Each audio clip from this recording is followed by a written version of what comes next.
अस्सलाम वालेकुम नाज़रीन, नासर बरकत आपसे मुखातिब है। एक खबर आई है और ये बहुत बड़ी खबर है। इस पर पाकिस्तान का प्राइम टेलीविजन भी खामोश है, बड़े बड़े लिफाफी साफी, बड़े बड़े अंग्रेजी उर्दू बोलने वाले साफी भी खामोश हैं। लेकिन हवाओं का रुख मुकम्मल तौर पर बदलना शुरू हो गया है। इमरान खान साहब ने इस खबर को ट्वीट करके बाकायदा से खुदा करीम का शुक्र भी अदा किया है। और जब से 9 मई के हवाले से मुअज़्ज़ज़ अदालतों के जजेस के फैसले आना शुरू हो गए हैं, असल हकायक जो जो सामने आते जा रहे हैं, ऐसा महसूस हो रहा है जो असल शरपसंद थे, जिन्होंने लाइन क्रॉस की, जिन्होंने एक नेशनल ट्रेजेडी इस मुल्क के अंदर क्रिएट की, जिन्होंने एक पूरी पॉलिटिकल पार्टी को एक साइड पर करवाया है, उन शरपसंदों के गिर्द घेरा बाकायदा से अब तंग होना शुरू हो गया है। ये अहम तरीन फैसला है। लोग शरियार अफरीदी साहब के हवाले से फैसला है ये, लेकिन ये इमरान खान के हवाले से 9 मई के मामला और जीएचक्यू हमला केस खास तौर पर हैं, इनके हवाले से ये चीजें प्रेसिडेंट बनेगी, ये एक प्रेसिडेंट के तौर पर देखी जाएंगी और इसी तरह से मामला आगे चलेंगे। ये लाहौर हाईकोर्ट के रावलपिंडी बेंच के 2 मुअज़्ज़ज़ जजेस का फैसला है। उन्होंने अहम तरीन सवाल उठा दिए हैं और जीएचक्यू के पर जो हमला हुआ था उसके हवाले से कुछ अहम तरीन डिटेल्स भी उन्होंने सामने रख दी हैं। जजेस हैरान भी हुए एक जगह पर, उनकी हैरानगी भी आपके सामने रख देते हैं।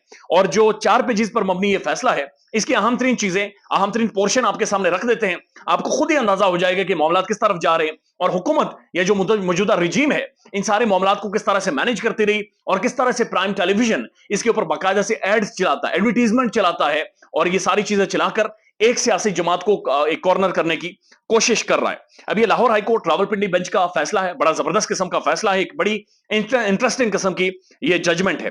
पहले तो उन्होंने प्रोसिक्यूशन की स्टोरी लिखी है, यानी प्रोसिक्यूशन का ये बुनियादी तौर पर आर्गुमेंट ये है कि जिस कंप्लेनेंट ने, जिस शख्स ने ये सारा मामला देखा है, जिसने प्ली ली है, जिसने बुनियादी तौर पर शिकायत दर्ज करवाई है, उसने कहा कि 9 मई वाले दिन मैंने 250 से 300 के करीब लोग जीएचक्यू पर की तरफ आते हुए देखे, यानी 250 से 300 लोग उसके मुताबिक वो जीएचक्यू की तरफ आ रहे थे और उनके हाथ, उनको लीड करने वाली तहरीक इंसाफ की क़यादत थी। 2 तहरीक इंसाफ की अहम तरीन शख्सियात का उन्होंने नाम लिया है कि ये उस क्राउड को, 250 से 300 लोगों को लीड करते हुए जीएचक्यू की तरफ आ रहे थे।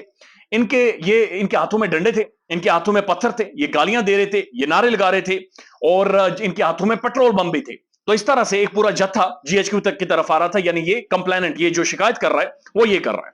उसके बाद वो कहता है कि मैंने देखा कि जीएचक्यू के गेट नंबर 1 पर जहां पर जवान खड़े थे, यानी फौजी जवान खड़े थे, ये वो माऊ के लाल हैं जो हमारे दिलों की धड़कनें हैं। यकीन करें कभी वहां से गुजर हो तो इन जवानों को देखकर सलूट करने को दिल करता है। ये माऊ के जवान हैं, इनकी छाती चौड़ियां हैं, चौड़ी छाती वाले ये नौजवान हैं और ये वहां पर खड़े रहते हैं और ये पूरे मुल्क में खड़े रहते हैं।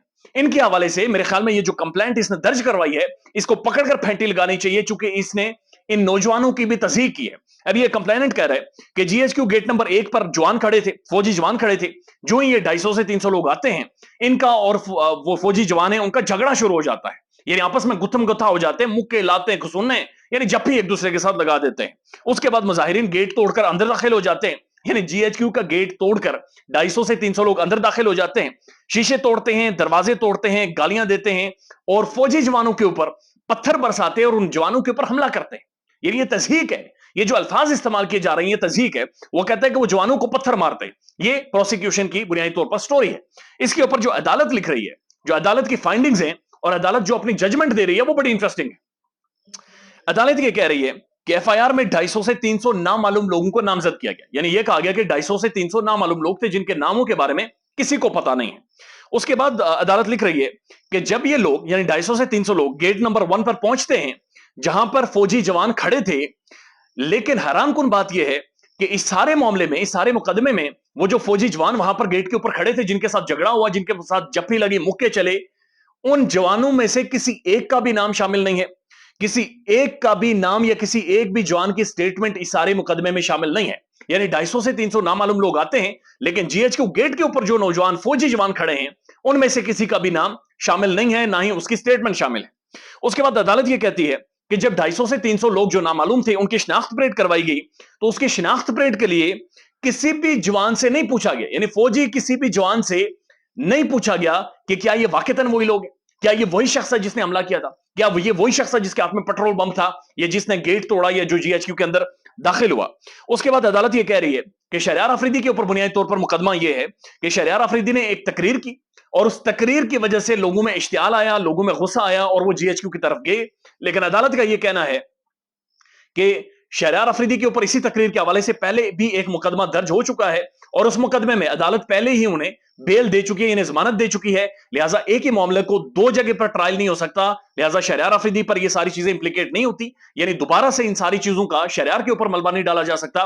लिहाजा शहरयार अफरीदी का इस चीज में से कोई ताल्लुक नहीं है। उसके बाद बड़ी इंटरेस्टिंग बात होती है, अदालत ये कह रही है कि जो प्रोसिक्यूशन ने फाइंडिंग्स पेश की हैं उनमें नारों और गालियों की कोई तफसीलात मौजूद नहीं है, यानी कौन से नारे थे, कौन सी गालियां लोग दे रहे थे, क्या मुंह से निकाल रहे थे, कौन सा गंद निकाल रहे थे, इस हवाले से कोई तफसीलात मौजूद नहीं है। अब उसके बाद अदालत बड़ी हैरत का इजहार कर रही है। अदालत ये कह रही है कि जीएचक्यू के बाहर और अंदर दोनों तरफ सीसीटीवी कैमरास लगे हुए और ये जबरदस्त किस्म के सीसीटीवी कैमरास है। जाहिर है ये हसास तरीन पाकिस्तान की जगह है, वहां पर सीसीटीवी कैमरा वगैरह मौजूद हैं, लेकिन हैरानकुन तौर पर अदालत यह कह रही है कि सीसीटीवी कैमरे की कोई भी वीडियो, कोई भी फुटेज शामिल नहीं है, ना अंदर की और ना ही बाहर की, यानी कोई भी वीडियो फुटेज बतौर सबूत या एविडेंस के तौर पर शामिल नहीं की गई। यानी 250 से 300 लोग हमलावर हुए, लेकिन उसकी कोई वीडियो एविडेंस, कोई सबूत, कोई तस्वीर, कोई चीज वहां पर शामिल नहीं है। उसके बाद अदालत यह कहती है कि यह बड़ी हैरत की बात है कि 300 लोग गेट तोड़कर अंदर जाते हैं और गेट तोड़कर अंदर जाकर फौजी जवानों पर हमलावर होते हैं, पत्थर मारते हैं, लेकिन इस सारे मामले में कोई भी जख्मी नहीं हुआ। यानी ना तो जवानों में से कोई जख्मी हुआ और ना दूसरी तरफ से कोई जख्मी हुआ और कोई भी मेडिकल रिपोर्ट इसके साथ अटैच नहीं की गई, कम से कम ब्रूजेज हो, कम से कम शर्ट किसी की फड़ी हो, लेकिन ऐसी कोई चीज अदालत ये कह रही है कि इस सारे मामले में शामिल नहीं की गई। अब ये बड़े संजीदा नोयत के सवाल हैं, ये बड़ी अहम तरीन अदालत की फाइंडिंग्स है और इसके ऊपर इमरान खान साहब ने शुक्र भी अदा किया है। आपको इससे पहले याद होगा कि इस्लामाबाद की जो लोअर कोर्ट है, वहां के एक मुअज़्ज़िज़ जज हैं फर्रुख फरीद साहब, उनकी एक स्टेटमेंट आई थी और उनकी एक जजमेंट आई थी। उन्होंने कहा था कि 9 मई को इमरान खान के साथ जोड़कर खान को हरासा करने की कोशिश की जा रही है और ऐसे सबूत पेश किए जा रहे हैं जिनके अंदर कोई ऐसा एविडेंस है ही नहीं, कोई ऐसा ठोस सबूत मौजूद है ही नहीं। ये सिर्फ और सिर्फ इमरान खान को हरासा करने और इमरान खान की तज़दीक करने के लिए सारे मुकदमात या मामला बनाया जा रहा है। और आप अंदाजा लगाइए, इन सारी चीजों को सामने रखते हुए सेनेट में एक बिल भी पेश हो गया था कि पुरतशद्दुद जमातों के ऊपर जनाब पाबंदी होनी चाहिए। ये असल हकायक अब अदालतें सामने ला रही हैं। ये मुअज़्ज़िज़ जजों का एक बड़ा तारीखी फैसला, तारीखी जजमेंट है। अब मेरे ख्याल में इट्स हाई टाइम के असल इन्वेस्टिगेशन, असल डिटेल सामने आए कि वो कौन से शरपसंद थे जिन्होंने लाइन क्रॉस की थी, उन्हें कौन मोटिवेट कर रहा था, कौन वहां तक लेकर गया था, ये कौन था जिसने वाक़ितन पाकिस्तान की हसास इमारतों की तरफ इन मैली आंख से भी देखा है।